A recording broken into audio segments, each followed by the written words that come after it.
Welcome, JD, to another edition of the Bones of Advertising. I'm Craig McLeod, and you are? I'm John Douglas. I have always been John Douglas. I plan on being John Douglas until the day I die.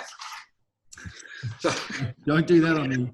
I would lose a very dear friend, that's for sure. So don't be doing that on me anytime. Thank you very much. But can I ask you a question straight up? You can ask me any question you like, sir. This is your time. Okay. I want to know something about the bone that you've got to chew over today. Do you have a bone for us? I do have a bone to pick, and it's I know I've said I've had favourite bones before, but I particularly like this. This is one of the juicy bones in the right at the very heart of advertising. Like if you get the chicken, roast chicken, and there's a couple of and when you do it just perfectly, that little bone right at the end of the wing. Oh. That bit, that's the really crunchy, fatty goodness that just melts in your mouth. Yep. It's that kind of bone. A quick aside, I started my career as a red rooster chicken hand, so I became a connoisseur of the bird very early on. About 15 and 9 months I was when I cooked my first bird at the old red rooster, and gosh, I absolutely love it. But some great lessons. But I've digressed for once. Let's hear to you. Let's go. Welcome to the gang. But this one that you love. Tell me about it. I love the bone of truth. Truth. And not just truth in advertising, digging even deeper, right to the very crispy end of that particular bone. Is the simple truths that help people choose your product. I feel a little bit of the legendary Leo Burnett coming through, or maybe the amazing Dave Trott. Dave Trott, we love Dave Trott. Or a few of the doyens of our industry, my friend, coming through on the simple human truths. I love it. Yep. Doyens. We're going to talk doyens today because we're going to get our inspiration from people who are far smarter than anybody I know in this business. Yep. But if you get a chance to reference greatness, let's reference greatness. I'm going to start with a guy that not many people in Australia know, but a lot of people in English advertising know, is a writer called Tony Brignall. Right. And Tony Brignall said, "You've got 1 minute to make your mark." And I think Tony Brignall was an optimist.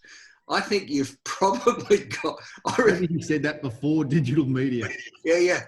I reckon you've probably got about 3 seconds or 5 seconds, or like however long it takes to drive at 100 kilometres an hour past an outdoor poster. You've got about that much time. Yeah, right. Yep, good point. Yeah. And he said, like his whole thought is, if you can't sell to someone who isn't listening. That's I think Bill Bernbach said the same thing, but Tony Brignall was fantastic. He said, talk as if you're writing to your mum. Like, what would your mum like to hear? Don't worry about trying to impress 12 people in an advertising jewelry room. Yes. Get your mum's attention straight away and tell her exactly what it is you want to tell her. And the best way of doing that is to use simple human truths. Yeah, right. Simple truths that reflect belief and reflect the way normal people, and I say normal people, and I don't want to disparage, the highly intellectual end of the advertising spectrum, because there's some very, very clever people who work in advertising. I just don't have time for them. I really think the VB ad, the great VB ad. The big one? The big ad? No. Go back further. Come back with me further. Come back with me further. I've got it now. That one. Yes, love it. Arguably the greatest beer ad Australia has ever produced. Arguably one of the best beer ads ever in the history of the world, because it said, this is the reward you get for hard work, which every single bloke who drinks beer absolutely understands. When I've done a hard day's yakka out in the garden Yep. The one thing that's going to keep me out there or want me to come inside is an ice cold beer. Yep. Guaranteed that was a cracker. And if you look at any beer shelf, go into any bar anywhere in the world, and you look at any beer shelf, you can buy any beer you like. But VB, you had to earn. Yeah, you had to earn it, whether you're driving a truck Yeah. or milking a cow. Don't go with that rhyme. Do not go with that rhyme. That's wrong. I've got it now. That's right, yeah. When you're milking a cow or pushing a plough. Yeah, You don't push a plough, but who cares? So, but that whole idea of simple human truths matters. Bloody brilliant. And one of our absolute favourites is the legendary Dave Trott, and his idea that so much of advertising doesn't get heard. There's so much of it. I can't remember the exact numbers, but I do. I can remember it. And you know how I remember it? Yeah. 4-7. You remember 4-7-11? Yeah. So 4% of advertising. Yep. 4% of advertising gets noticed and remembered. Yep. 7% of advertising gets vaguely noticed. Right. Like 4% of advertising noticed, remembered, liked. 7% of advertising gets noticed, but irrelevant. Maybe disliked. Yeah. 4 plus 7 is 11. 4, 7, 11.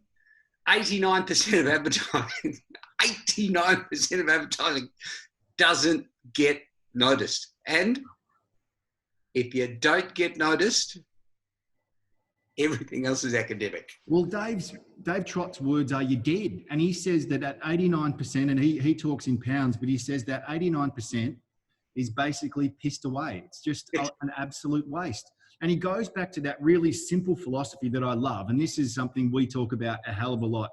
Everyone plays around in persuasion, right? Yeah. We're persuading you to choose my product over the competitor product, or choose more of my product if we're trying to grow the market. But people always forget the top of the funnel, which is impact. Yeah. And then the communication before you're going to persuade them. Because if you're trying to persuade them and you haven't got their attention, it's an 89%er. You're wasting your time.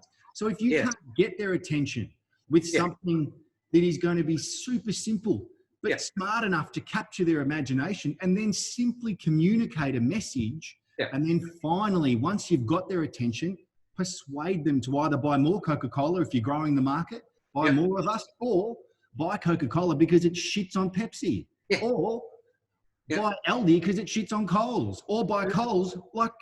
But that's, I think that's the secret is it's so few marketers, and there's a difference between marketing and advertising. And I'm not going to, as I said, there are far smarter men in advertising and women in advertising and marketing than me. Oh, you constantly do that. You constantly undersell yourself. I know that. Towards brilliant status. I don't care what you say. Damn, it feels good to be a gangster. I don't care what you say. I know they're smarter than me because they've told me so. Oh, I love it. But the whole reason advertising has walked away from simple human truths is because we've walked away from the vast majority of people who actually buy the stuff we're going to sell. Yeah. We take B2B. B2B, everyone is like, oh, B2B, it's very specific and it's intellectual and it's all about sales and it's all about this. I love where you're heading here. I love this one.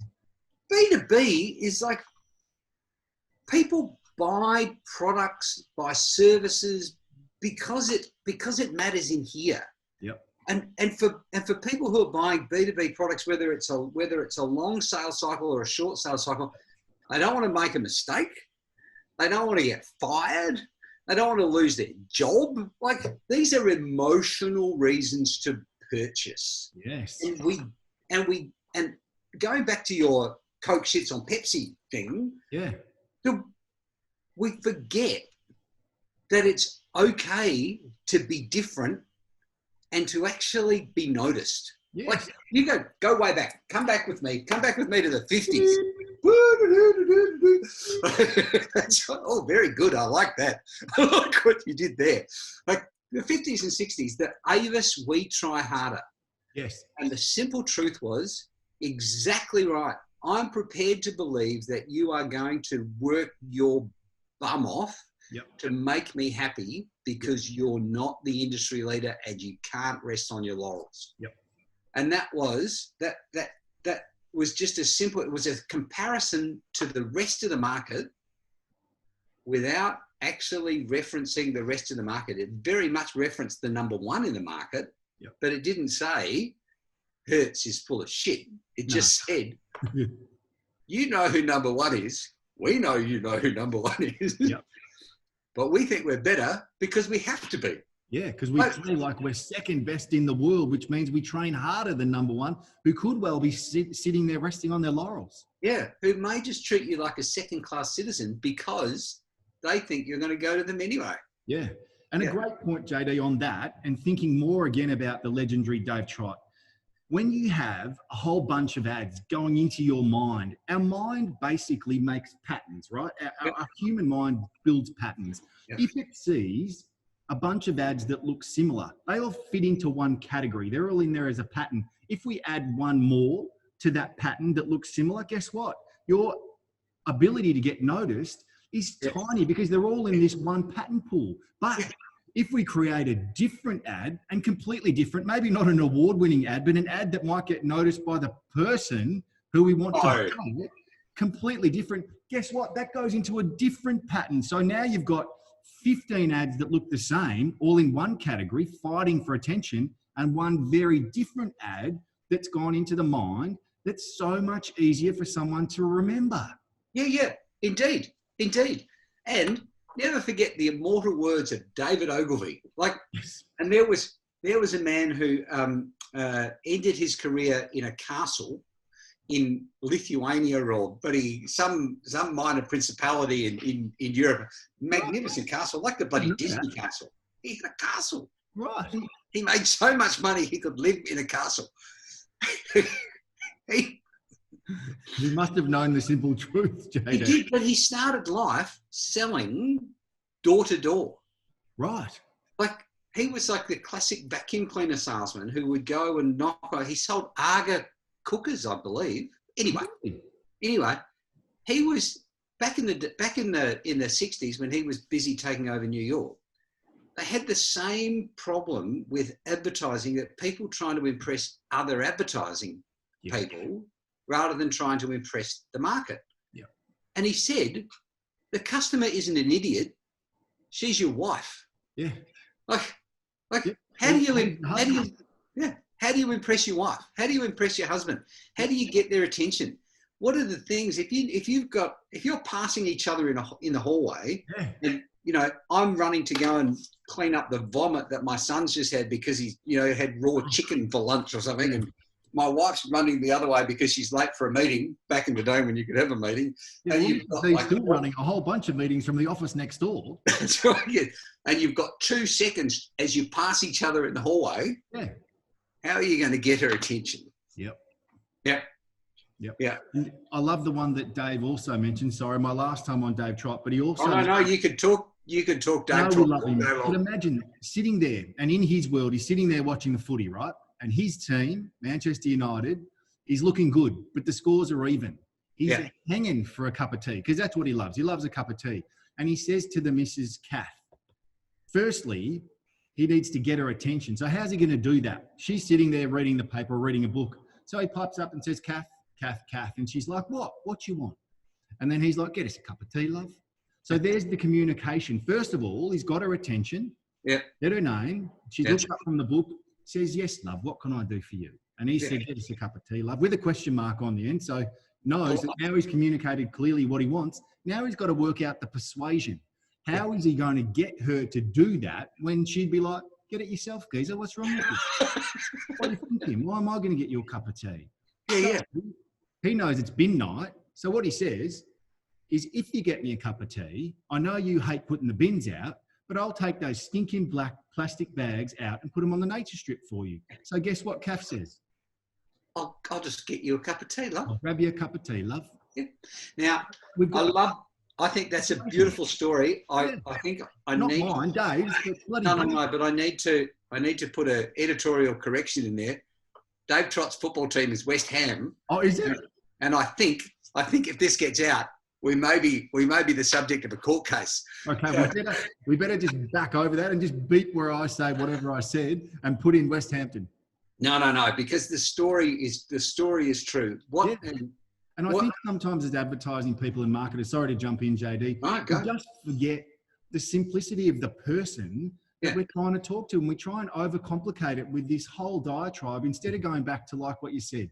If you want mum's attention, she's busy with 4 kids. Get to the point real fast, get her attention, tell her what you want, and then give her a reason why she could do that instead of making Johnny's peanut butter sandwich first. Yeah, make her feel good. Like if you want someone's attention, as Alan Morris said, Mo and Joe said, if you're breaking into someone's house at 6 o'clock to try and sell them something, either tell them a joke or sing them a song. Like that's getting away from simple human truths, but it's like, but the basic premise is the same. Yeah, reward the customer and recognise the pressures in their life that really matter to them. Yep. Go back to the classic bloody Omo ad, where it's kids playing on a beach, and it's like, these aren't kids making clothes dirty. These are just kids playing.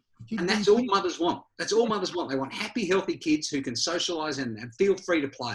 Yep. And by recognising that and not showing blue beads of bleach and all that bloody that scientific garbage that goes on in laundry detergent world, they arrested a global slide and became the #1 laundry detergent in the world simply by saying to mums, we recognise that there is that the thing you really, really want is happy, healthy kids. You love your kids. Yeah, you love your kids.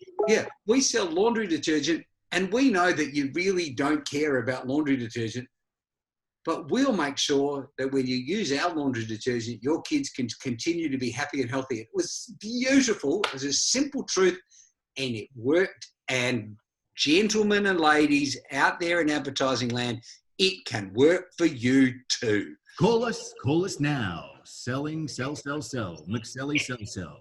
Yes. JD, that's an absolute ripping edition of the Bones of Advertising. Have you got a parting thought for me? Have you got one, and we won't get that wrong, a parting thought? There's a golden rule of thumb. Too clever is dumb. Yep. There you go. That's a ripper. Too clever is dumb. That's right.